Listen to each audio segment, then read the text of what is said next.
Good morning.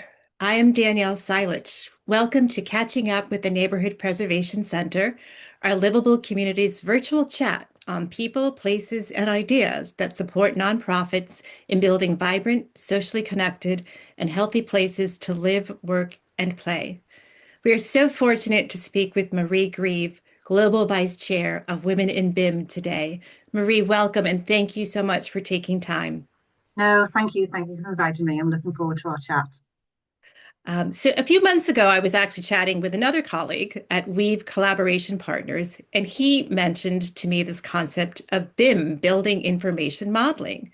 Now, back in the day when I was in school, you drafted on paper with vellum and special pens and pencils. AutoCAD was sort of the revolutionary software for architecture at that time in urban planning, and Microsoft Projects was supposed to help with project management. So I'm probably dating myself. I'm out of school for some time now, and I'm not familiar with BIM. What is building information modeling?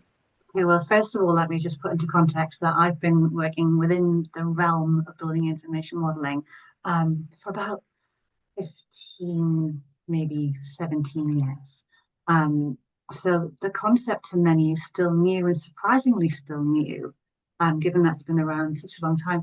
And actually, it dates back to the 1970s from the US. So I'll just put it again into context. I'm not in the US right now. I'm British. I'm based in the UK. So we're in different time zones. So it's really nice to be able to have this conversation. But like I said, building information modeling really evolved from the 1970s from Professor Charles Eastman, who was part of the Georgia Institute of Technology. And he developed this concept called building description systems. And it was recognized as the cursor of BIM. So when we talk about BIM, we're going way back. So we all talk about AI and technology and digital maturity, but this concept's not new. The concept's been around for decades. It's just how we use it in the application process to which we put it in towards our buildings. And obviously, we're going to talk more about preservation and how it's used. But just to come back to your original question, what is BIM? BIM is, as you said, building information modeling. However, we've kind of, again, since the 70s and the 80s and the 90s and the noughties, evolved to more of an information management side of things. So when we refer to BIM, we kind of refer to the collaborative process and the digital modeling of construction or infrastructure projects. And it's governed now by something called ISO 19650, which is an international standard of how we actually operate and how we deliver BIM on our projects. Um, and it's kind of more of a graphical interface that we've moved on from. So essentially, when we were looking at BIM, thought about 3D modeling and we thought about how it actually physically looks. But now we're looking at the whole build itself, the information behind the build. So yes, we want the geometry of a project, but we want the information that's driving that project too. And the information gives us the data that we need to make better decisions. So I think when you asked me what is BIM, it was a very long-winded answer. BIM is a digital process to which we build something digitally first, and then we build it physically. Fabulous. So now, how did you become involved with women in BIM? And tell us a bit more about your background. Yes, of course. So Women in BIM was founded by a lady called Rebecca DeChico in 2012.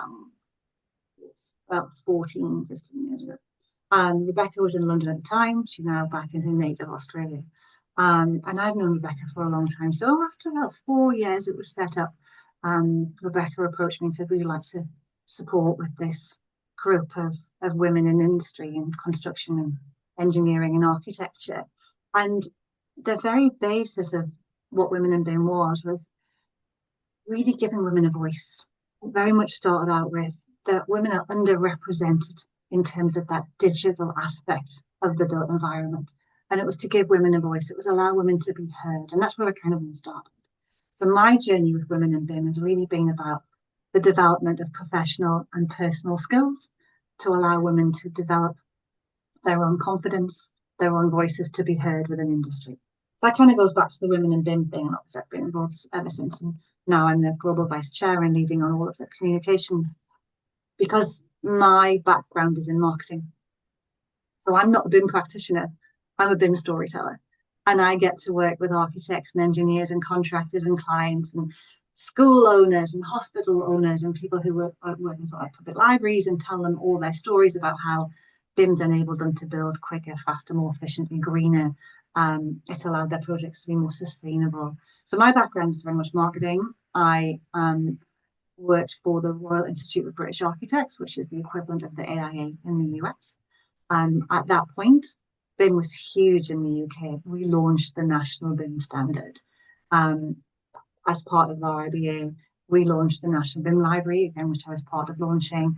And there was a national BIM strategy that came out, which was run by the UK BIM Task Group. So I was very much involved at the coalface of when it exploded in the UK. And that gave me the idea of I can work with architects globally to help them understand what BIM is and help them tell their stories to allow them to build faster, cleaner, greener with this digital process. Kind of Wow. so Great story. started at that point. Fabulous. So now for us at the Neighborhood Preservation Center, supporting historic and architecturally significant buildings is important to the identity of a community, but also preserving materials and structures is inherently a green process. So we feel that the historic preservation movement was around before sort of the concept of green might have been really recognized widely. How, again, does building information modeling fit in with this concept of historic preservation? Yeah, very much so. Like I said, the idea of BIM gives us information about a building that we probably didn't know before. So lots of people fundamentally think BIM's for new builds, and it is in a sense. So it allows us, like I said, we can build a building physically before we build, sorry, build a building digitally before we physically build it. And the processes and the software within the BIM environment allow us to do clash detection, make sure that we're not going to put a beam where a water pipe would go, that sort of thing. So it's really inherently brilliant at allowing us to understand new builds, but it also allows us to understand historical buildings too, and the preservation side of things. And as I mentioned, from a green perspective, from a sustainability side perspective, it allows us to understand how a building performs. It allows us to understand how a building has aged. It allows us to understand how we can actually ensure that the building's lifespan is longer, because it's all about the lifespan of the project and what we can do to use that digital material to understand how that lifespan of the build or the project is going to evolve. So I think one of the things that I really love about this digital process is allowing us to understand products and where they've come from and how we can reuse them. Because within the sort of the built environment right now, there's three keywords for me. It's rebuild, reuse, recycle. And from your side of things as well, from the preservation, I'm sure that those three words are just equally as important. Absolutely. And it's understanding how we can fit collaboration and connectivity and construction into that rebuild, reuse, recycle world. One of the things I really love is the reuse and recycle of building products, concrete, doors, floors, roof tiles. You know, there's things that have evolved that we've got sort of databases and lists of products that have been taken very carefully from one building that have been used in another. And I love that reuse process. And I really think that preservation side of things. So obviously in historic buildings, you can't always get the same window. You can't always get the same roof tiles or the same fascias.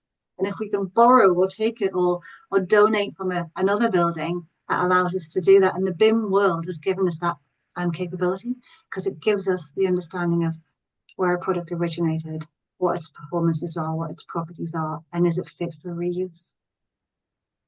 Fabulous. So I find this truly affirming and a wonderful strategy that gives us a real current ability to move forward exponentially, I think, in real.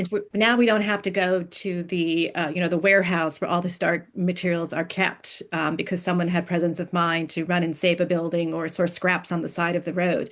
That there's a more systemic approach is really so positive. It's so positive. Yeah, they're creating product passports. There's this thing called material products passports or digital construction product passports, which understands where the product came from. So we've got that sort of provenance, if you like, to the actual product itself. It's amazing. It's fabulous. It's fabulous. So you touched on it a bit. Again, I just want to hone in about where you see this technology continuing to lead us as we look to support livable communities and enhance sustainable urban design. Absolutely. One of the things as well that I'm doing, older buildings don't have that 3D visual. Older buildings, there's no model, there's no as-built construction documentation. So one of the things that we do at Weave and with other clients that I'm working with, it's laser scanning a building. So if we've got a library, for example, or a historic building or a school that we need to preserve, we can laser scan it. And then that can create a point cloud, then that can create a 3D model. Instantly, we have our 3D representation of a building that's never had drawings from the start. So that's the first thing that allows us to do. We can then start building the information about that building into the model. So like I said before, the information within the 3D model is probably far more important than the model itself. That allows us to predict performance against actual performance, to allow us to see what the life cycle of the build potentially can be. So we can actually predict future outputs of the build, carbon footprints of the build, and allow us to actually make tweaks and adjustments to the current project or the current building to be more sustainable, to give it a longer lifespan. So this is kind of one of the things that we're doing. The other thing is we can take information from other like-for-like buildings to allow us to understand our building better.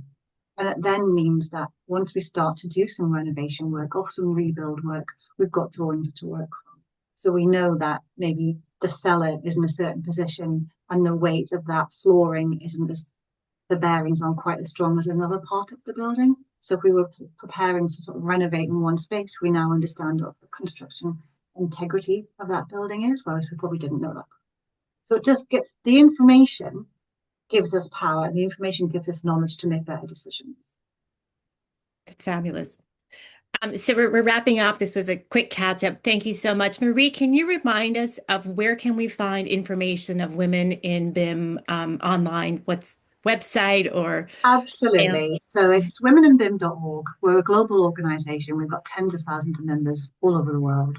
It's free to join. What we do is, like I said, we offer guidance, mentorship, education, training to allow people to develop their professional and their personal skills within the built environment. And it's not just women; we do allyship for men as well. We love men, so it's not just about women. We can't do it on our own. Yeah, But yeah, it's about giving women a voice, allowing women to be heard, but giving women the confidence to grow their own skills as well. So womeninbim.org. Thank you. fabulous. Thank you. So thank you all for listening. We hope you stop by for our next coffee catch up.